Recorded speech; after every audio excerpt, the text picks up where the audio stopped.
coming up on the November 7th edition of Carolina Week. I'm Kelsey Colt. The local elections are over, or are they? Many North Carolina students are struggling because of something out of their control. In sports, the women's basketball team held the lead for most of the first half, but could Carolina pull out a win? Weathercaster Johnny O will tell us if we'll need to bundle up for the Carolina State game.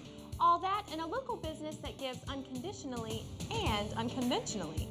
Carolina Week starts right now.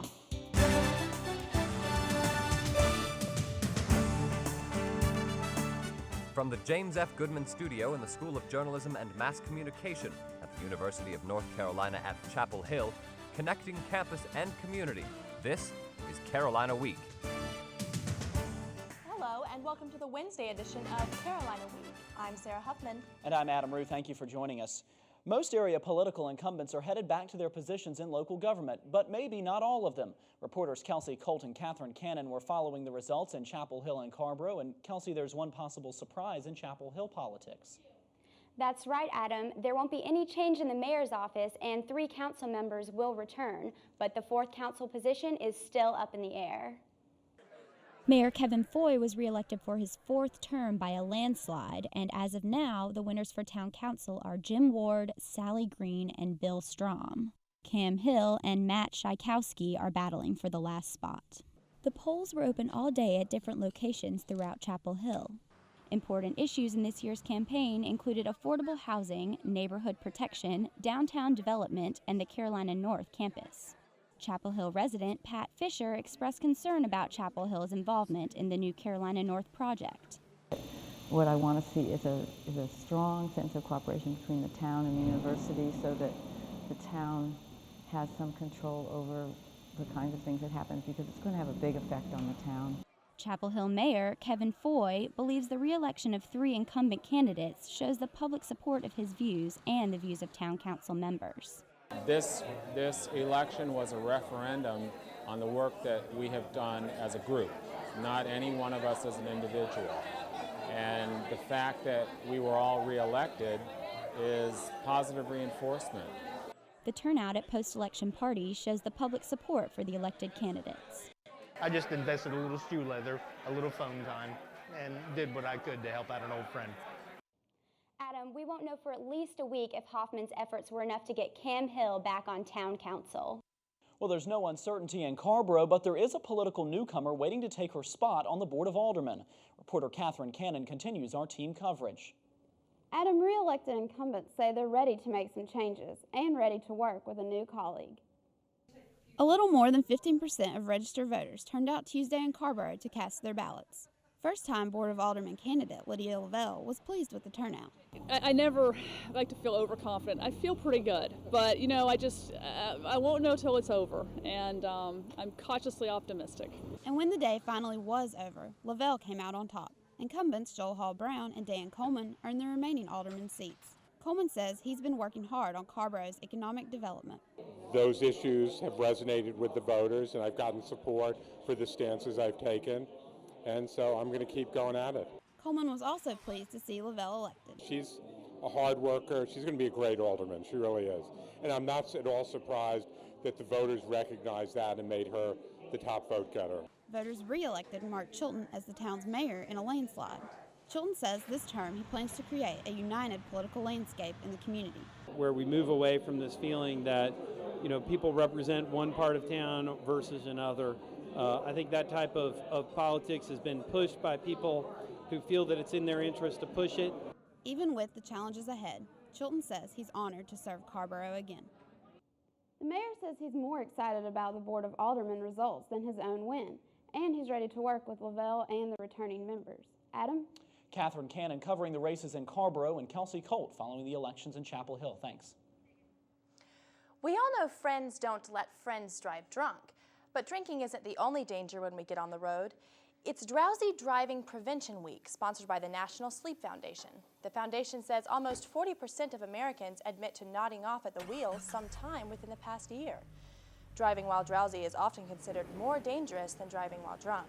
Chapel Hill police officer Stephen Seagrove says it's a problem that can be fatal. Father was at a hospital where his wife had just given birth, and he was going home with lack of sleep, and He was fatigued, fell asleep, and ended up wrecking his vehicle and getting killed. Police say if you're tired, pull into a rest area and take a quick nap, rather than risk your life. We all know that sleeping while driving is a big no-no, but talking on your cell phone while driving isn't allowed either, if you're younger than 18.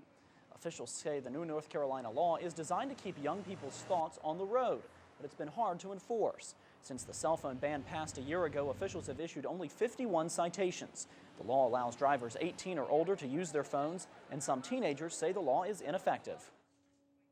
I think the ban makes sense because it discourages talking on your cell phone while driving, which can be very distracting, causes accidents. But ultimately, I don't think it really stops people from pulling out their cell phones. The law does allow teenagers to call their parents and police officers while driving. The Southern Education Foundation reports that mill closings and increased birth rates have contributed to a rise in poverty. Katie Miller is at Carborough Elementary School to tell us about poverty's effect on education. Sarah, the report also shows that more than 50% of students who attend public schools in 11 states live below the poverty line. In North Carolina, 49% of the students in public schools live below the poverty line. Officials say students who fall near the line come to class less prepared and might even drop out of school. Assistant to the superintendent at Chapel Hill Carborough City Schools, Stephanie Knott, says some students just don't have access to certain resources. One of the things that we talk about in education is prior knowledge and experience, that all of those things that children have had an opportunity to go and do and see and learn about, they add up. Locally, 18% of the children are considered economically disadvantaged, but that's actually not many. In 106 of North Carolina's public schools, all of the students fit into that category. Economically disadvantaged students receive free or reduced price lunches and have access to other programs that promote higher education. UNC sophomore Byron Brower received grants through Carolina Covenant, a program that provides financial aid to those in need.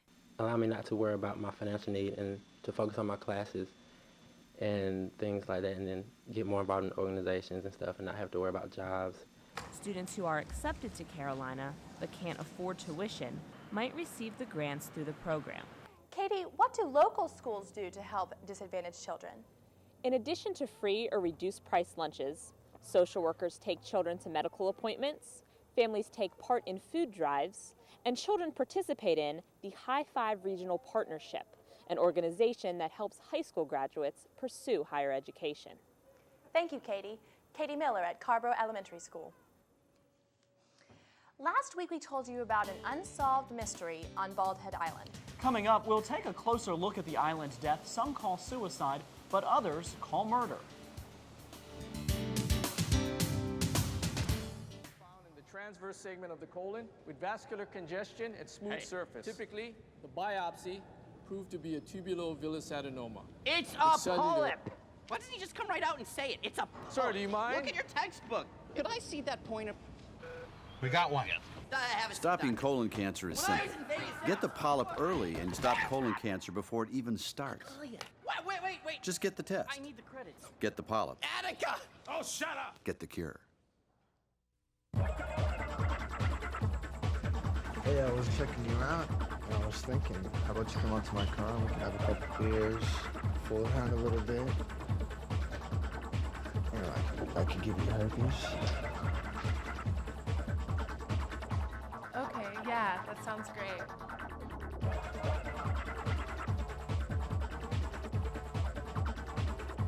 Mad. Face the brutal truth about underage drinking. Last week, we told you about the 1999 shooting death of Davina Buff Jones, a police officer on Bald Head. Tonight, reporter Jennifer Carpenter tells us how that shooting is still tormenting a former island leader. Old Baldy is one of North Carolina's oldest lighthouses, famous for its ghostly shape and asymmetrical design. But there's something else Old Baldy is famous for, something many Bald Head locals would like to forget: the death of police officer Davina Jones. This is sort of one of those things you never really forget about, but you'd never really want to think about it any more than you have to somehow.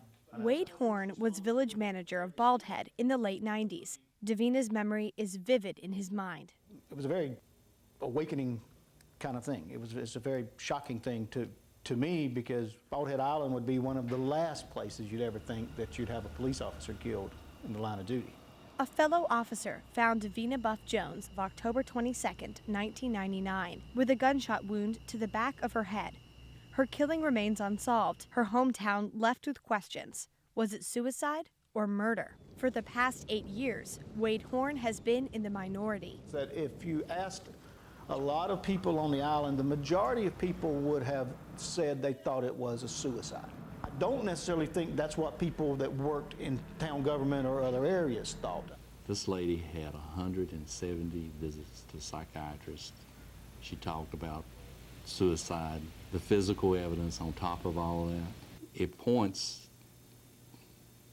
to a decision that she was not murdered. Brunswick County District Attorney Rex Gore stands firm in his suicide ruling. Wade Horn and others who work under Gore support him, but disagree, especially with how investigators handled the crime scene. There were some things that were done that should not have been done because we lost a lot of evidence early on in the process. It ended up that they had moved her body twice, they had moved the gun twice, and none of the normal procedures were taken as far as going to a crime scene where a police officer is killed. Davina's parents, Loy and Harriet Buff, continue to fight for a ruling of homicide, claiming an island conspiracy intended to cover up the murder. Wade Horn denies all such claims, but knows many people wanted a quick ruling. There was pressure to make a decision. I do remember one comment from a citizen that, you know, we really don't want to hear this murder thing. Did the pressure to come to a quick decision lead to the wrong decision? Davina's parents are convinced it did. The DA is convinced it didn't. And that haunts Wade Horn most of all. I wish I knew the answer, honestly. I really wish that, you know, because to me what really is bothersome about this whole thing is that we're never really going to know the answer. At Bald Head Island, I'm Jennifer Carpenter, Carolina Week. Friends of the Buff family say Loy and Harriet have spent so much time fighting the ruling about their daughter's death, they haven't had time to actually deal with their loss. The UNC School of Medicine is working with UNC Asheville and UNC Charlotte to develop medical schools on those campuses. The idea comes from the lack of doctors in Western North Carolina and an even bigger projected shortage in the future. The three campuses have formed a committee to write a report to UNC System President Erskine Bowles. A study from Wake Forest University shows college students who drink alcohol mixed with energy drinks put themselves at risk. The students were twice as likely to be injured and require medical attention, and twice as likely to ride with an intoxicated driver as those who didn't mix alcohol with energy drinks. They were also more than twice as likely to be taken advantage of sexually or to take advantage of someone else sexually. The study found that college students mixed alcohol with energy drinks so they can drink more. You might be surprised by a health hazard that's right in your office. A study by Australian researchers found that some laser printers might actually cause lung damage. Certain printers emit tiny toner-like particles in the air. If those particles get into your lungs, the results can be just as harmful as cigarette smoke, causing problems from respiratory irritation to cancer. The problem gets worse when ink cartridges are new and images require more toner.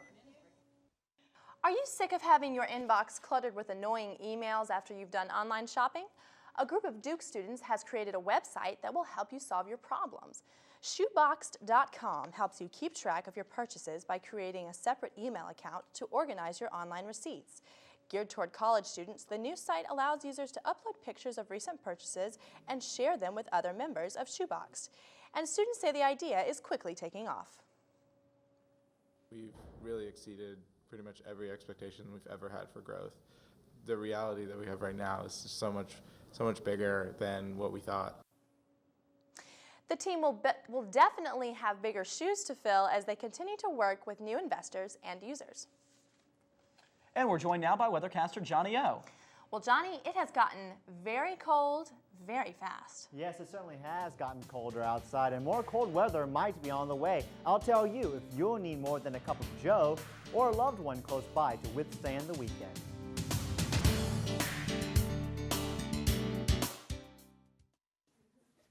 Any questions? No. You know. We're not magicians, we can't read your mind. We need your questions, each and every kind. What are the side effects, doctor, doctor? How many times have you done this before? Questions are the answer. Will this react with my other medicine? Hey, what are all these tests even for?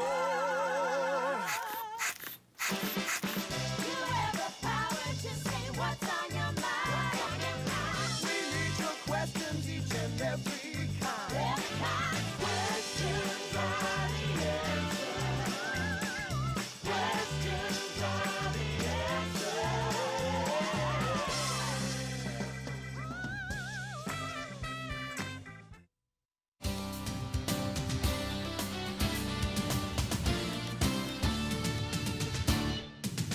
Hi, welcome back to Carolina Week. I'm Jonathan. I hope you're having a good day wherever you are. Let's take a look at that chilly forecast that's coming up. Cool temperatures are what we will be expecting for the next few days as a system, a high-pressure system, has come into the southeast, bringing us quite cool temperatures, almost like the early parts of winter. And we're also going to expect sunny skies to continue, which means we have a great weekend ahead. So I'll tell you about the details in just a bit. But first of all, let's take a look at the North Carolina State satellite and radar. Notice very clear conditions throughout the entire state. Notice that there are some clouds actually off the coast. That is after a cold front has pushed through the area. And the reason why we're going to see cooler temperatures continually is because we have a high pressure system that is over the entire southeast. And this is going to continue to push toward the east and give us pretty much temperatures in the 50s for daytime highs and lows into freezing point. In fact, tonight we have a freeze warning, meaning that it's going to be quite chilly, almost 31, 32 degrees for this evening, and we're going to continue to see that for the next few days. And that means cool temperatures are what we're expecting for the next 2 to 3 days. Now, if you're headed to the game, let's take a look at your forecast. Saturday, November 10th, noon at Carter Finley Stadium in Raleigh. Expect the North Carolina Tar Heels to come on over or go on over to NC State. Expect partly cloudy skies. Temperatures around noon will be in the lower 50s, again under partly cloudy skies. Now, if you head to the mountains this weekend, expect temperatures, look, much cooler. Usually, actually, for the past few days before it got so cold, we saw overnight lows in the 50s, and now we're going to see daytime highs in the 50s. And look, 34 degrees overnight lows from Saturday into Sunday. For those of you who will be headed to the beaches, we're expecting that to also be the trend, slightly warmer because we're seeing moderate temperatures from the ocean. Temperature highs will be in the 60s, sunny skies, lows will be around 42 degrees. So pretty much it's going to be a cooler weekend. So fall is finally here. Let's take a look at your forecast. For tonight, expect temperatures to be around 32 degrees in Chapel Hill, 33 over at Duke. And remember, freeze warning tonight, so if you have any special plans outside, make sure you bring them inside. Tomorrow, expect a high in the mid-50s, 55 in Chapel Hill, 56 at Duke, and 54 at State. And then for the next 4 days, expect temperatures to slightly warm up around the 60s by Sunday. Overnight lows, again, chilly, around freezing Thursday night, and then moving up into the upper 30s by Sunday morning. So simply put, sunny skies, slightly warmer by Sunday, and so you probably need one of these. I do. It's kind of cold outside, so at least for the next couple of nights, have those gloves with you, and then you may be able to shed some of that by the end of the weekend. Well, I'm definitely going to go up and notch up my thermostat a couple notches for tonight. Good idea. Sounds good. Johnny, thank you. Could Robert De Niro play former Durham District Attorney Mike Nifong? It could happen. HBO recently obtained rights to a book based on the Duke lacrosse team's sexual assault case. We asked some students which actor they think should play the role of Nifong. I think Jack Nicholson would make a great character. In past movies, he has played characters who are kind of slick and sleazy and just not good people. I think that Andy Garcia would make a really great character just because in movies like that he did, like Ocean's 12 and 11 or 13, he was a very slick character, and I think it would personify what Nifong was or is. The movie will explore how racism played a role in bringing national attention to the case. And we're joined now by sportscaster Sarah Moore. It's a big game for the football team this weekend, Sarah, isn't it? It definitely is. We all know that bragging rights are on the line here, but if Carolina wants to make it to a bowl, it's really important for them to win. Coming up in sports, we'll show you a couple of Tar Heel football players who compete in two very different arenas.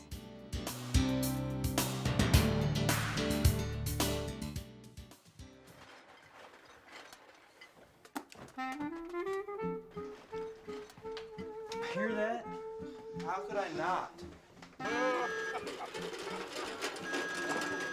They can't be serious. This is their third party this week, and I have a test tomorrow. Yeah, and they blocked me in. Again! Let's party! Anything left in here? I bet they're gonna leave their garbage out again. They do this every time when they have friends over. It's important to be considerate of others who live close to you. You wouldn't want neighbors like these. Make sure to control your garbage, obey Chapel Hill noise ordinances, park only in your driveway or other designated areas, obey all alcohol laws, and remember, we're all living in this community together, so be a good neighbor.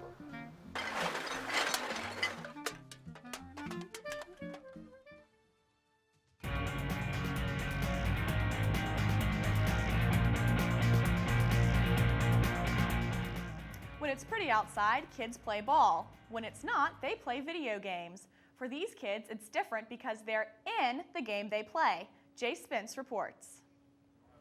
When Richie Rich and Chase Rice get together, you might as well throw the phrase friendly game out of the window because competition among athletes doesn't rest. The game is NCAA 2008 football, a college football video game. The players are, well, these guys. So the question is, how would it feel if this was you? Well, that was actually fun, actually have myself on the game to play with. That was kind of interesting. Rice plays the video game to keep the competitive edge when he isn't on the football field. I mean, it's kind of funny in the game. I'd be sitting there, I'd be a outside linebacker, and I'd look in front of me. I'd have people may not know what I'm talking about, but I'd have a 3 technique and a D end to my side, the 6 technique to my side, and I'd actually stay in the game like what our defense would do. Rich says he never likes to lose to another member of the football team. It's real competitive because nobody wants to lose, and I guess for like bragging rights, so everybody goes around bragging about who's the best. Another form of bragging rights lies with the player's video game rating. Well, this year I think it's an 81. I was happy with that. I think it should be higher than that. I was planning on going out and playing a lot this year, playing well, and trying to get my ratings up next year, but I'll have to wait another year to do that. Rice will have to wait because his season ended abruptly after he tore ligaments in his ankle in the season opener against James Madison University. Rice says he'll apply for a 6th year of eligibility following the season. For now, the video game will have to quench his thirst for competition. And as for bragging rights, Rice won this game 42-21. In Chapel Hill, I'm Jay Spence, Carolina Week Sports. Good defense will be crucial this weekend in the real game against NC State, as the boys in blue will try to shut out a quarterback who's on a hot streak. The Wolfpack's Daniel Evans has tallied 889 passing yards in the past 3 games. True freshman Marvin Austin has 4 sacks. He says the key to disrupting Evans' passing game will be pressure up front. Hit him in the face a couple times, get your hands up. I mean, it's just so much stuff you can do, and that's what we're going to go out here. We're going to go out here and practice. And Saturday, we're going to go out there, NC State, we're going to get it done. From the gridiron to the court, the women's basketball team would come back in a late second-half rally against China National on Tuesday. The Heels put 16 unanswered points on the board, which provided a comfortable lead going into halftime. Despite the lead, the Heels would need a comeback to claim the victory.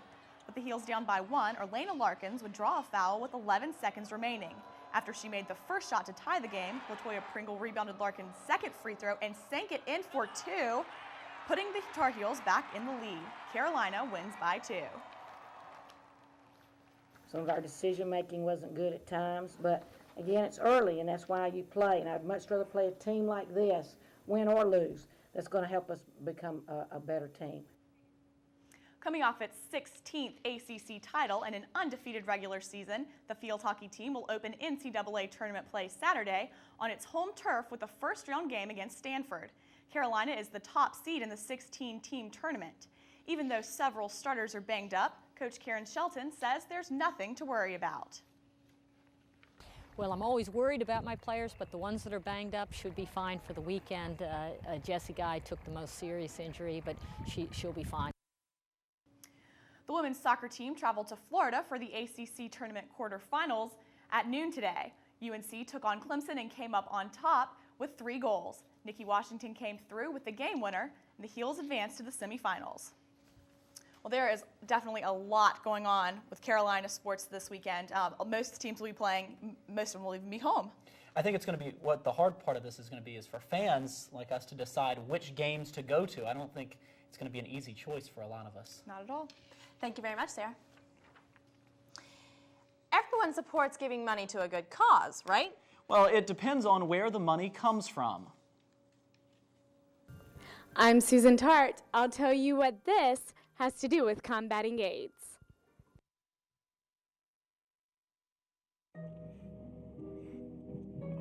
Passing gas can be deadly. Whoa, oh, something's funky. Passing gas releases a plume of toxic vapors, Oh, honey, not in the car. like ammonia and hydrogen cyanide, Oh, and lethal poisons that can linger even when windows are open. Kids shouldn't be exposed to secondhand smoke. Don't pass gas, take it outside. If you have a story idea, contact Carolina Week at 843-8292. You can also visit us online at carolinaweek.org. If you have questions about this program, write Carolina Week at Campus Box 3365, UNCCH, Chapel Hill, North Carolina, 27599. The air conditioner and the lawnmower. Both are ideas from the minds of African Americans. Support the United Negro College Fund, because a mind is a terrible thing to waste. People don't often get upset about a warehouse, but our Susan Tart tells us it's what's in a Hillsboro warehouse that has neighbors at odds. Selling vibrators and pornography might sound a bit sketchy, but that's exactly what Phil Harvey does to combat AIDS. Harvey is the founder of Adam and Eve, the nation's largest adult mail-order retailer. Its distribution center, PHE, is based in the small Bible Belt town of Hillsboro, North Carolina. Many people protested when Phil Harvey Enterprise first came to the town, but Executive Director of the Hillsboro Orange County Chamber of Commerce, Margaret Cannell, says most people now accept it. If you didn't know what PHE stood for or what Adam and Eve did, you wouldn't know. I mean, you would just think it was just some other distribution company. Whether you agree with what they do or not, they are good corporate citizens and contributors to the community. Harvey says the company started as part of his master's thesis when he was at UNC. The project was to sell condoms in the mail for those too shy to buy them in stores. Today, the business sells much more than that.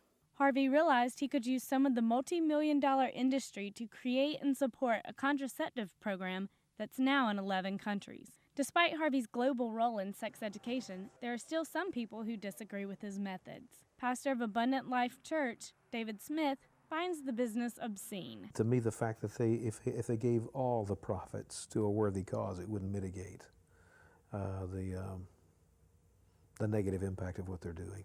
Harvey thinks his business has a positive impact, even without his charitable donations. We're very proud of this company. We're very proud of what this company has done here. It is not, to me, at all important or certainly necessary that the proceeds are used in overseas good works.